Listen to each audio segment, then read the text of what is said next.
అది 1998 మార్చి 24.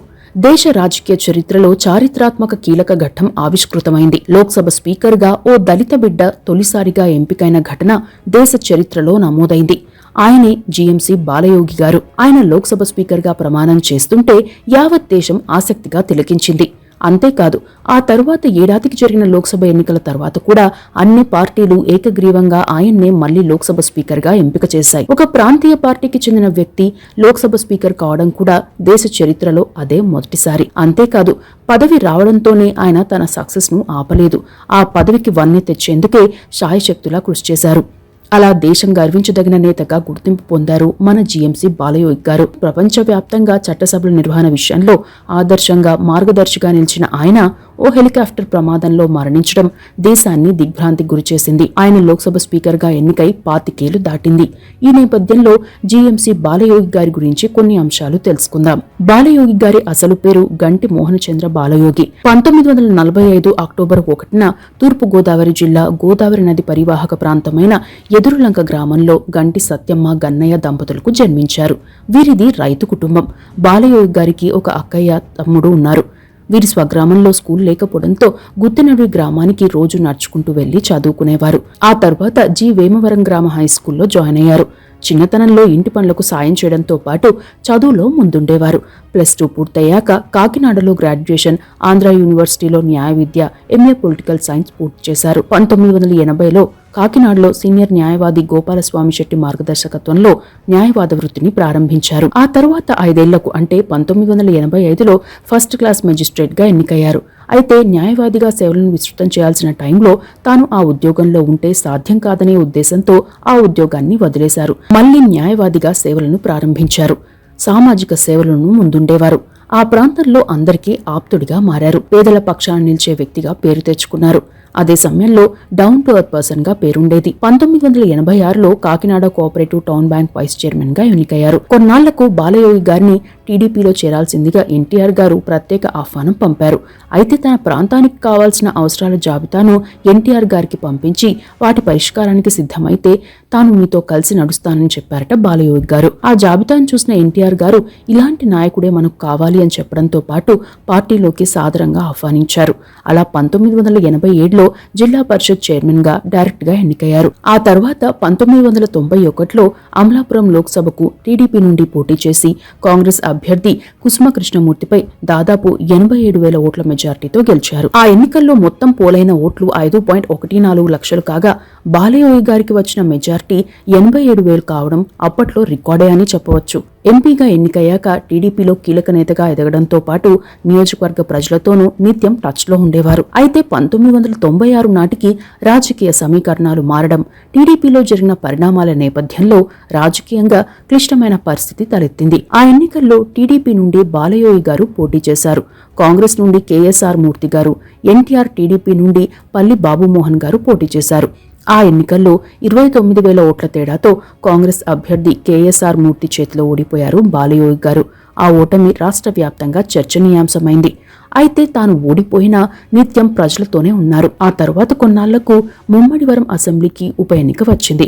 ఆ ఎన్నికల్లో టీడీపీ అభ్యర్థిగా పోటీ చేసిన జీఎంసీ బాలయోగి గారు కాంగ్రెస్ పార్టీ అభ్యర్థి గొల్లపల్లి సూర్యారావు గారిపై దాదాపు 14,000 ఓట్ల మెజార్టీతో గెలుపొందారు. ఎడ్యుకేషన్ మినిస్టర్ గా బాధ్యతలు స్వీకరించారు. ఆ పదవిలో కొన్ని నెలలపాటే ఉన్నా రాష్ట్రంలో స్వయం ఉపాధి కోర్సుల రూపకల్పనలో కీలకంగా వ్యవహరించారు. ఆ టైంలో ఇంటర్మీడియట్ పరీక్షా పత్రాల లీకేజీ రాష్ట్రాన్ని కుదిపేసింది. దీంతో లీకేజీకి నైతిక బాధ్యత వహిస్తూ తన మంత్రి పదవికి స్వచ్ఛందంగా రాజీనామా చేశారు బాలయోగి గారు. తన నిజాయితీ ఎలాంటిదో, తన చిత్తశుద్ధి ఎలాంటిదో తన రాజీనామా ద్వారా సమాధానం చెప్పారు. అయితే అప్పటికి సీఎం చంద్రబాబు నాయుడు గారు ఆ రాజీనామాను ఆమోదించలేదు. ఆ పదవిలో కొనసాగాలని కోరడంతో అయిష్టంగానే కొనసాగారు బాలయోగి గారు. విద్యాశాఖలో కారుణ్య నియామకాలకు సంబంధించిన కీలకమైన నిర్ణయాలు తీసుకుని వాటికి చట్టబద్ధత కల్పించారు. అదే టైంలో తుఫానులు, ప్రకృతి వైపరీత్యాలు కూడా రాష్ట్రాన్ని కుదిపేశాయి. తుఫాన్లకు కోనసీమ చిగురుటాకులా వణికిపోయేది. అలాంటి పరిస్థితుల్లో ముమ్మడి వరంతో పాటు లోక్సభ నియోజకవర్గంలోని 7 అసెంబ్లీ నియోజకవర్గాల్లో సహాయక కార్యక్రమాలను చేపట్టారు. పునరావాస శిబిరాలు, వైద్య శిబిరాలు నిర్వహించడం, కమ్యూనికేషన్ వ్యవస్థ పునరుద్ధరణ, రవాణా సౌకర్యాల పునరుద్ధరణ లాంటి కార్యక్రమాలు చురుగ్గా నిర్వహించేవారు. ఇక 1998 లోక్సభ ఎన్నికల్లో టీడీపీ అభ్యర్థిగా అమలాపురం నుండి పోటీ చేసిన బాలయోగి గారు కాంగ్రెస్ అభ్యర్థి కేఎస్ఆర్ మూర్తిపై 90,000 ఓట్ల మెజార్టీతో గెలిచారు. ఆ ఎన్నికల్లో బీజేపీ 3వ స్థానంలో నిలిచింది. ఎన్నికలు ముగిశాక బీజేపీ సారథ్యంలోని ఎన్డీఏ కూటమికి బయట నుండి మద్దతు ప్రకటించింది తెలుగుదేశం పార్టీ. 12 సీట్లు గెలిచిన టీడీపీ పార్టీకి స్పీకర్ పదవి దక్కే ఛాన్స్ వచ్చింది. అప్పటికే ఎర్రన్నాయుడు గారు కూడా పలుమార్లు ఎంపీగా గెలిచి పార్టీలో కీలక నేతగా ఉన్నారు. కేంద్రంలో ఎన్డీఏ ప్రభుత్వం ఏర్పాటు టైంలో ప్రధాని వాజ్పేయి గారితో జరిగిన చర్చల అనంతరం లోక్సభ స్పీకర్ అభ్యర్థిగా జీఎంసీ బాలయోగి గారి పేరును ఖరారు చేశారు చంద్రబాబు గారు. ఆ నిర్ణయం వచ్చేటప్పటికి మధ్యాహ్నం అయిపోయింది. 3 గంటలకల్లా స్పీకర్ పదవికి పార్లమెంట్లో నామినేషన్ను దాఖలు చేయాల్సి ఉంటుంది.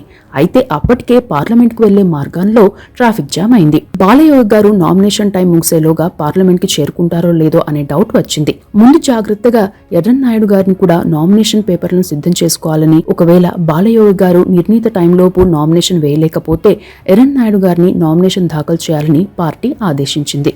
అయితే 3 గంటలకు టైం అయిపోతుండగా 2 గంటల 57 నిమిషాలకు జీఎంసీ బాలయోగి గారు దాదాపు కిలోమీటర్ దూరం నుండి పరిగెత్తుకుంటూ వచ్చి నామినేషన్ దాఖలు చేశారు. ఆయన నామినేషన్ వేసే టైంలో ఆయన డ్రెస్ అంతా చెమటతో తడిసిపోయిందంటే పరిస్థితి ఎలా ఉందో అర్థం చేసుకోవచ్చు.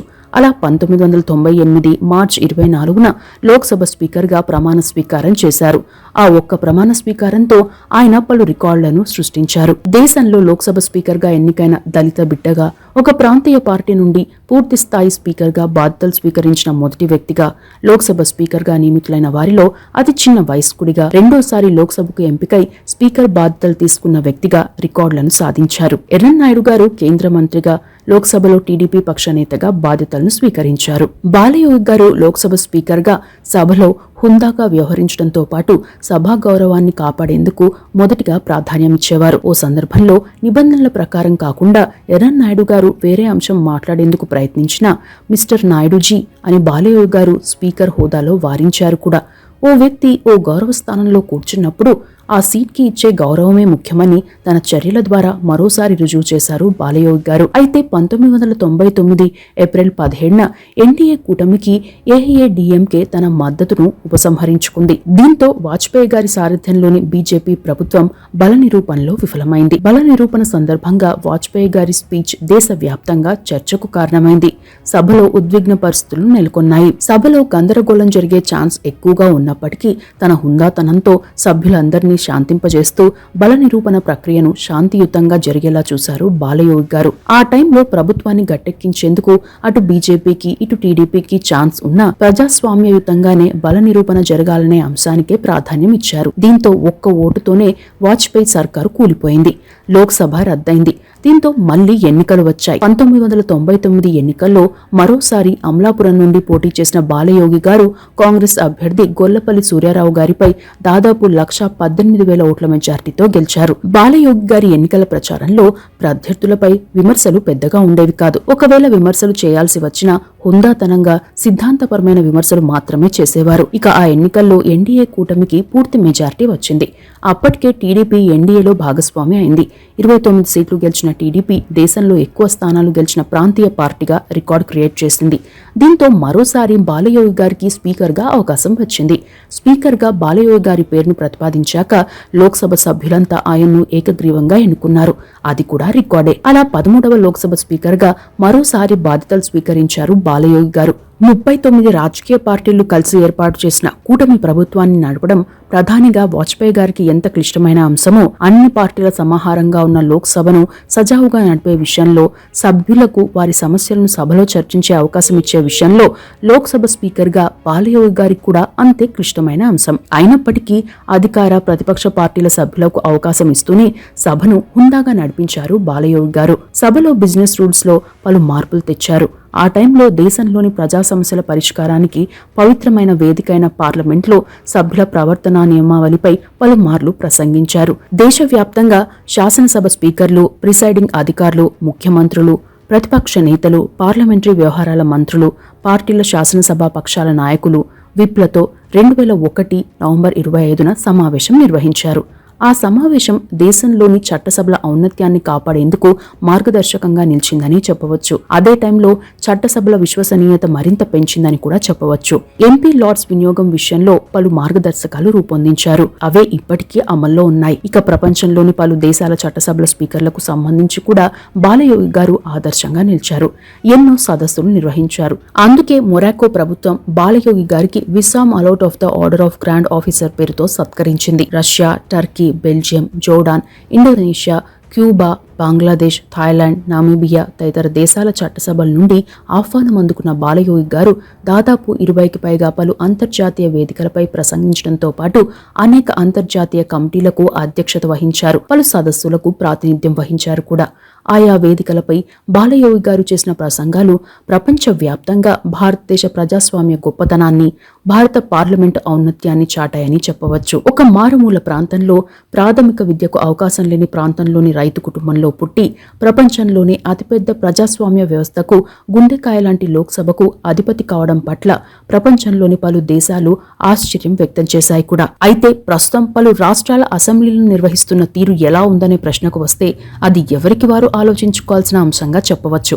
అది వేరే విషయం. ఆ టైంలో దేశంలోని దిగ్గజ నేతలు బాలయోగి గారిని కేవలం స్పీకర్ గానే కాకుండా రాజకీయ పరిణితి చెందిన వ్యక్తిగా, ఉన్నతమైన విలువలు కలిగిన వ్యక్తిగా గౌరవించేవారు. రానున్న కాలంలో బాలయోగి గారు దేశంలో మరిన్ని ఉన్నత పదవుల్లోకి వెళ్తారని అంతా భావించారు. అయితే 2002 మార్చి 3న జరిగిన విషాద ఘటన యావత్ దేశాన్ని నివ్వెరపరిచింది. భీమవరంలో రాత్రి బస చేసిన బాలయోగి గారు మార్చి 3న ఉదయం 7:30కి డెక్కన్ ఏవియేషన్ హెలికాప్టర్లో హైదరాబాద్కు తిరుగు ప్రయాణమయ్యారు. 15 నిమిషాల తరువాత హెలికాప్టర్లో సాంకేతిక లోపం తలెత్తింది. అప్పటికే దట్టమైన మేఘాలుండడంతో పాటు చేపల చెరువుల మధ్య హెలికాప్టర్ ఎమర్జెన్సీ ల్యాండింగ్ కు చాలా కష్టమైంది. ఈ క్రమంలోనే ఉదయం 7:45 కృష్ణా జిల్లా కొల్లేరు ప్రాంతంలోని మండవల్లి మండలం కువ్వడలంకలో కొబ్బరి చెట్లను ఢీకని కూలిపోయింది. చేపల చెరువుల మధ్యలో హెలికాప్టర్ కూలిందనే వార్త ముందు బయటకు వచ్చింది.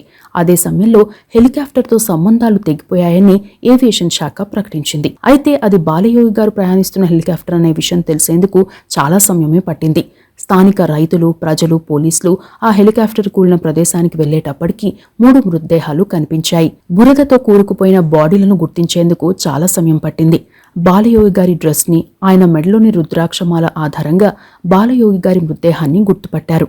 ఈ ప్రమాదంలో బాలయోగి గారితో పాటు ఆయన private secretary K Satyaraju, helicopter pilot GV మీనన్లు కూడా అక్కడికక్కడే చనిపోయారు. పైలట్ పక్క సీట్లో కూర్చున్న బాలయోగి గారి దేహం ప్రమాద తీవ్రతకు నుజ్జనుజ్జైంది. చుట్టూ చేపల చెరువులు ఉండడంతో బాడీలను తరలించేందుకు కూడా కష్టమైంది. అప్పటికే ఆ ప్రాంతంలోని చేపల చెరువుల గట్లు చిత్తడిగా మారడం అందుకు కారణం. ఇక బాలయోగి గారి మరణ వార్త దేశంలోని రాజకీయ నేతలందరినీ దిగ్భ్రాంతికి గురిచేసింది. ఆయన మృతదేహాన్ని మొదట ఏలూరు ఆసుపత్రికి తరలించారు. ఏలూరులో బాలయోగి గారి బాడీని చూసిన ఏపీ సీఎం చంద్రబాబు నాయుడు గారు, అప్పటి కేంద్ర మంత్రి వెంకయ్య నాయుడు గారు, ఎర్రన్నాయుడు గారితో పాటు టీడీపీ నేతలంతా కన్నీటి పర్యంతమయ్యారు. పోస్ట్ మార్టం అనంతరం బాలయోగి గారి మృతదేహాన్ని ఇండియన్ ఎయిర్ ఫోర్స్ విమానం ద్వారా హైదరాబాద్కు తరలించారు. కేంద్ర హోంమంత్రి ఎల్కే అద్వానీ గారు, ఉపరాష్ట్రపతి కృష్ణకాంత్ గారు, రాజ్యసభ డిప్యూటీ చైర్పర్సన్ నజ్మా హెప్తుల్లా గారు, సిపిఎం దిగ్గజ నేత సోమనాథ్ చటర్జీ గారు నివాళులర్పించారు. అనంతరం ఢిల్లీకి తరలించారు. పార్లమెంట్ భవనంలో దాదాపు 700 మంది చట్టసభల సభ్యులు, ప్రపంచంలోని పలు దేశాల స్పీకర్లు బాలయోగి గారికి నివాళులర్పించారు. రాష్ట్రపతి, ప్రధాని తదితరులు కూడా ఉద్వేగానికి లోనయ్యారు. అనంతరం ప్రత్యేక విమానంలో రాజమండ్రికి తరలించారు.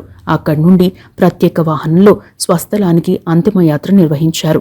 ఆ కార్యక్రమానికి ప్రధాని వాజ్పేయి గారు కూడా హాజరయ్యారు. బాలయోగి గారి అంత్యక్రియల సందర్భంగా అప్పటి ప్రభుత్వం సెలవు ప్రకటించింది.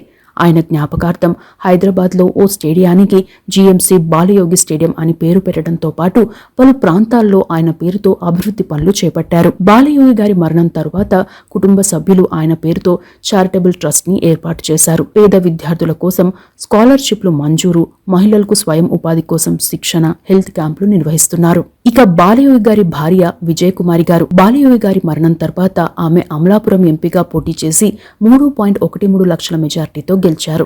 ఆ ఎన్నికల్లో బీజేపీ, కాంగ్రెస్లు పోటీకి దూరంగా ఉన్నాయి. Bahujan Samaj party, Republican party of India పోటీ చేశాయి. వాస్తవానికి విజయకుమారి గారిని రాజ్యసభకు నామినేట్ చేద్దామని టీడీపీ మొదట భావించింది. అయితే తాను ప్రత్యక్ష ఎన్నికల్లోనే పోటీ చేస్తానని విజయ్ కుమారి గారు చెప్పడంతో అమలాపురం ఉప ఎన్నికల్లో ఆమెను పోటీకి దింపింది టీడీపీ. ఇక విజయ్ కుమారి గారు ఎంపీగా ఎన్నికయ్యాక స్పీకర్ భార్యగా ఇంటి కేటాయింపు విషయంలో కొంత ఇబ్బంది ఎదుర్కొన్నారు. పలుమార్లు లోక్సభ స్పీకర్ని కలిశాకే ఆ ఇంటి కేటాయింపు జరిగింది. బాలయోగి విజయ్ కుమారి దంపతులకు 3 కుమార్తెలు, 1 కుమారుడు ఉన్నారు. కుమారుడు జీఎం హరీష్ మాథుర్ బాలయోగి ప్రస్తుతం టీడీపీ పార్టీ నుండి అమలాపురం ఎంపీగా పోటీ చేస్తున్నారు. 2019 ఎన్నికల్లోనూ ఆయన పోటీ చేశారు. వైసీపీ అభ్యర్థి చింత అనురాధ చేతిలో 39,000 ఓట్ల తేడాతో ఓటమి చెందారు. 2024లో మరోసారి టీడీపీ అవకాశం ఇచ్చింది. మరో అంశానికి వస్తే కొన్నాళ్ల క్రితం విజయవాడ ఎంపీ కేశినేని నానికి సంబంధించి ఓ అంశం చర్చకు వచ్చింది. గతంలో ఆయన టీడీపీలో ఉండగా ప్రస్తుతం వైసీపీలో ఉన్నారు. కేశినేని నాని బాలయోగి గారి బినామీ అని, బాలయోగి గారి మరణం తరువాత ఆయన ఆస్తులన్నీ ఈయన పేరు మీదకు మారాయన్న ప్రచారం జరిగింది. దీనిపై కేశినేని నాని స్పందించినట్టు వార్తలు వచ్చాయి. తాను బాలయోగి గారి ఆస్తులు కాజేసిన మాట వాస్తవమేనని, బాలయోగి గారికి ఉన్న ఆస్తులు నీతి, నిజాయితీ, మంచితనం, సిద్ధాంతాలు, ప్రజా సమస్యల పరిష్కారంలో అంకితభావం మాత్రమేనని, అలాంటి ఆస్తులను కాజేసినందుకు గర్వపడుతున్నానని చెప్పారు.